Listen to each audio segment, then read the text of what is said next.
Archy Jamjun! I was pulling into my garage and I got an email and I got really excited because 3 days before I'd emailed my director at North Park University about how well my first class had gone and how excited I was to teach it again next fall. So I finished pulling into the garage, I put the car in park, cut the engine off, and I read the email. I open it up and it says, "Dear Arch, I'm so sorry to tell you, I've been told I'm not allowed to hire you back. It's really unfortunate since your student assessments were off the chart."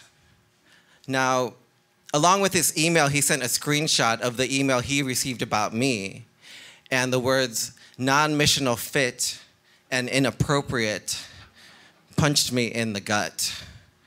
See, I thought I'd been doing everything right to establish an academic career, and the fact that I was doing it at a Christian university felt crazy, but also very full circle. Growing up, I really experienced the uglier side of Christianity. When I was in high school, there were these two evangelical Korean girls who stalked me and tried to convert me, but they would hide their evil plans behind like smiles, giggles, and Hello Kitty accessories. In college, there was a pastor who would stand on the quad every week and he would yell at me, "You're a faggot who's gonna burn in hell!" And I felt bad for him because he was dressed as an Amish pastor. But I also was I got so angry because I was like, I'm paying to go to school here and I have to listen to this, and it just got me so angry. And even in 2014 at my MFA freshman mixer, the student from Wheaton College, I was talking to her and she was like, I don't hate you, but being gay, that is your sin. And I told her I was a Buddhist who thought the concept of sin kind of binary and simple compared to the complexity of karma. And she told me,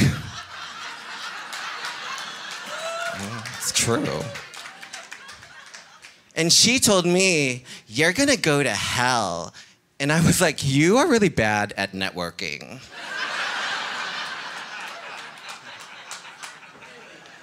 But the students and staff at North Park University started to change my mind about that. I really started to fall for the school's idea of service and community. I even started to wonder if Jesus and Buddha could live together in my heart. And I went to my first Christmas service to find out what Christmas really means. And by the way, it starts out with this thing called Immaculate Conception, which I just believe deserves a Q&A at the very least. But as I finished reading the email, I just slumped into the chair of my car and I closed the garage door while I was still in it. It was January and I just watched winter disappear and I sat in the dark. When I was a freshman in college, our film professor told our class that gay men were only born to be either hairstylists or flight attendants. That sounds completely crazy until you realize it wasn't until 1988 that any law to protect gay and lesbian workers existed in the United States. And even to this day, only 21 states protect gay and lesbians or trans workers at all. Now, growing up, I always felt like I had to mute myself anywhere outside of the bedroom, you know? I could not walk. Well, that comes later, but I couldn't walk the way I sometimes walk now. I had to lie to people. When I had to tell my cousin that I found the Pert Plus shampoo girl very sexy, when it was actually the construction worker that I had my eye on. I had to hide myself, and that created a sense of shame that I can keep in check, but I still carry it to this day. I mean, sometimes I still feel like alley trash. And luckily, that feeling rarely stops me from being the sparkling glitter ball of joy that I am now. Bow down, bitches. But as I sat in the car, I felt those dark feelings rise up again. I had let myself feel accepted at North Park. I'd let them see me I was myself there. And they found out who I was. And they decided it was time to take out the trash. Now, a professor who I'd worked closely with, she's right there, her name is Melissa, and she's awesome. A professor that I worked closely with encouraged me to set up a meeting with 2 of the deans so that we could talk about it, maybe have a change of heart, just see what could happen. And as I walked into the conference room, one of the deans shook my hand and said, "Arch, it's so nice to finally meet you." I'd been on this campus for 3 years now, by the way. "Arch, it's so nice to finally meet you. I just want you to know this meeting is not about your sexuality. I have gay friends." I wanted to say, well, welcome to living in the world. But instead, I muted myself and sat down. Now, Melissa came prepared with a packet of photos, of events, all these things that I had done around the campus in the last couple years. And I came with my off-the-chart student assessments, testimonials from my students, and I talked about this queer storytelling event that I'd helped organize and host, where their queer students talked about some really serious issues, like suicide, which, if you know any LGBTQ youth, that's like a very important subject for us to talk about.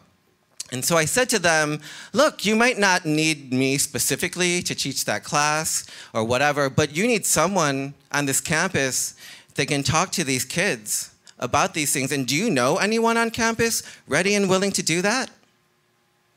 There was silence, and I thought for a moment I had broken through. Arch, the problem is there's this donor.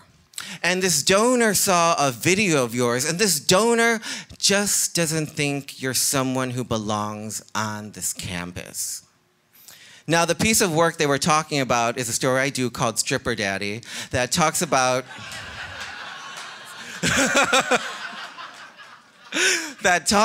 what it was like for me to grow up gay and Asian, and also talks about an incident of sexual trauma that I'd been through.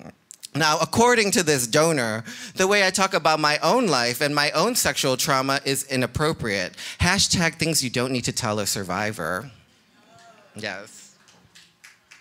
Anyways, he told me that, and I pointed out this blunt hypocrisy, because North Park had invited me to perform Stripper Daddy in their chapel the year before in front of hundreds of their students. I reminded them of that, and I said, I would be happy to explain the video to this donor. And he said, Arch, but you can't explain yourself to every donor that we have. And I said, are you sure? I'm very happy and willing to try. Because we were determined to try. We kept trying and trying until I realized that no matter what evidence I gave of how good my class had gone, no matter what I had done on that campus, no matter what I was willing to do on that campus, nothing I could say was going to outbid that donor.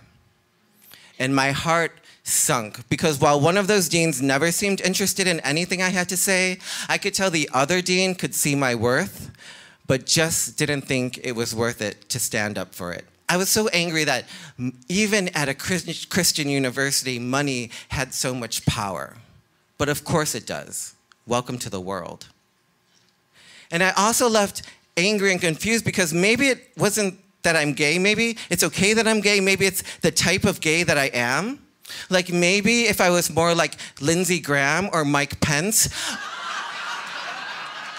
I could still teach at North Park University. Burn, bitches.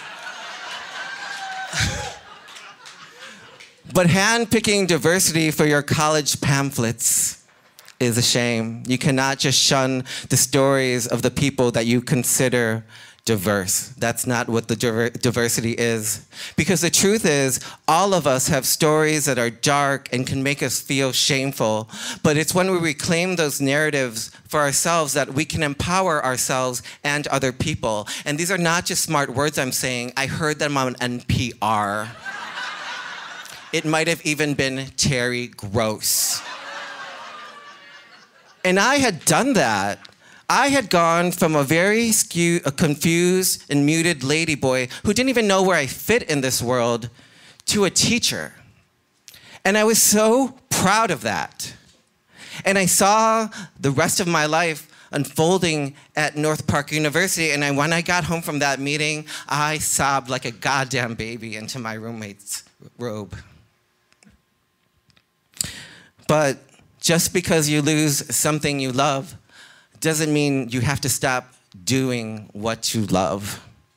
And luckily, through Story Jam and Outspoken, now since I've already told you I sometimes feel like alley trash, I'm gonna humble brag this. In 2019, I have helped more than 100 queer stories from people aged 12 to 72 up onto a stage, and I am very, very proud of that.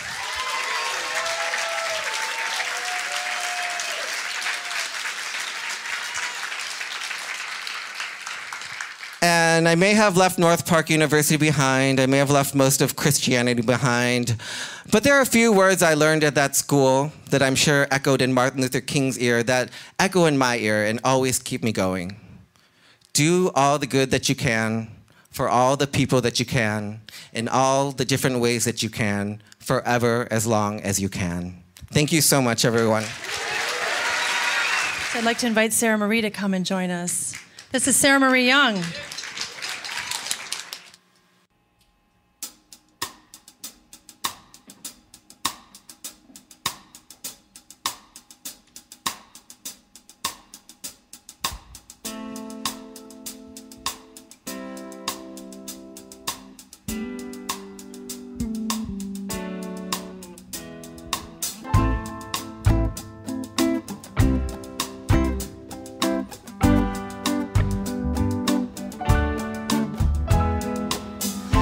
Done my work, good deeds in dark places, grew light in cold spaces, continue to be.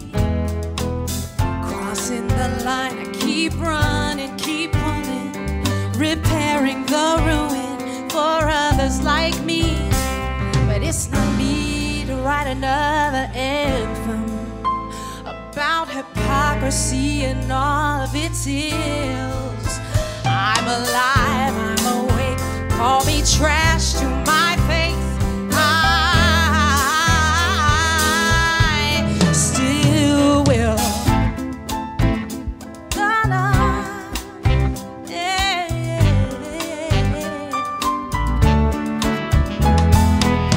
Turned it around from scared child to a teacher. My life in stories and feature.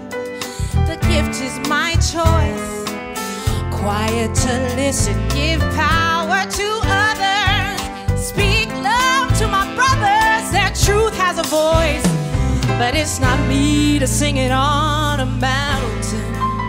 I wanna work behind the scenes with no frills.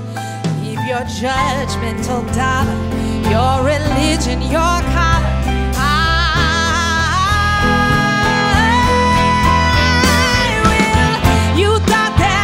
Start a revolution inside your institution. What's it to you? Well, maybe I would start a revolution.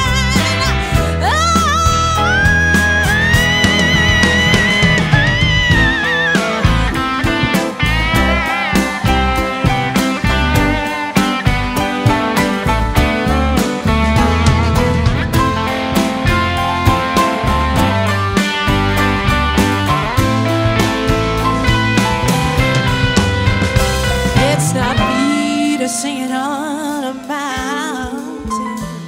I wanna work behind the scenes with no frills. But keep your judgmental dollar, your religion, your collar.